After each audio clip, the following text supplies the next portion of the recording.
रामनवमी संध्यारे भोग पाई असंभव भिड़ लाइन पाई पुलिस नाकेदम।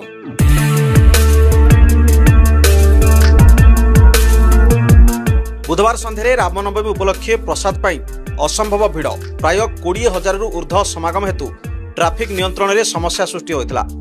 पुलिस जातीय राजपथ में यातायात रूट परिवर्तन सह प्रसाद निमंते धाड़ी लगाइबाकू नाकेदम हेबाकू पड़िथिला।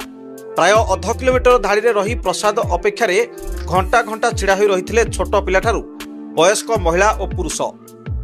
धाड़ी अध किलोमीटर खाली सत्ते पुनराय अपरिवर्तित रहुथिबा परिलक्षित हेउथिला।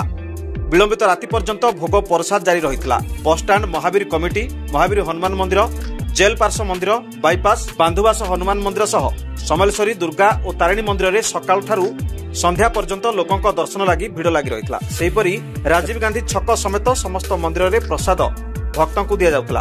केउठी खेचुड़ी तो आउ केउठी मिठा, खजा, खीरी इत्यादि प्रदान करा जायछि। बुधवार सहर में भक्तिमय होइथिला। मंदिर मान चलचंचल होइथिला। कुचिंडारू बुद्धदेव महापात्रଙ୍କ रिपोर्ट, ओडिशा सिटी न्यूज।